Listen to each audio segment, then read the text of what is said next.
Eh ben, c'est pas compliqué. La surpopulation carcérale, la suroccupation carcérale, c'est un sujet phare de toute la gauche. Vraiment, ça fait partie des rares sujets qui unissent toute la gauche, de l'aile gauche de Renaissance jusqu'à la France insoumise.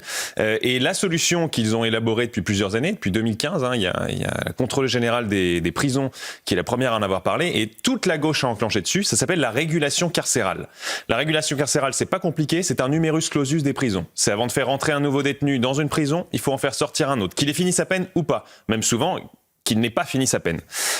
Et ça fait des années que j'en entends parler, et l'année dernière, il y a eu, de plus en plus, c'est progressif, de plus en plus, la pression est de plus en plus forte, et l'année dernière, on a eu un épisode un peu fort, puisque au moment de l'étude, de l'examen du projet de loi programmation justice, le dernier grand projet de loi justice qui s'est voté en juillet dernier, on a eu un rapport communiste Elsa Faucillon et Renaissance, Caroline Abadie, l'aile gauche de Renaissance, qui préconise la régulation carcérale et qui accouche d'un amendement qui a été examiné en commission des lois, que Éric Dupond-Moretti a rejeté vraiment tout doucement parce qu'il sait que c'est un sujet qui fait consensus à gauche.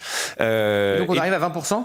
Alors on arrive à 100% dans chaque établissement, on est plus qu'à 20%. C'est-à-dire qu'aujourd'hui, on a 61 000 places en prison, on a 77 000 détenus.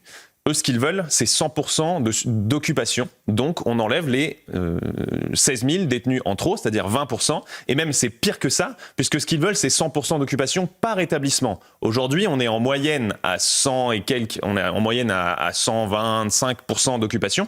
Mais comme ils veulent par établissement, et les établissements, vous avez que 90% d'occupation. Ça s'appelle les maisons centrales, les maisons pour les pires criminels. Mais il y en a d'autres où c'est bien plus. Et donc, eux, comme ils veulent 100% au maximum dans chaque, ça sera au moins 16 000 détenus, donc au moins 20% des détenus, mais ça sera certainement plus. Je n'ai absolument aucun doute là-dessus. Comment ça va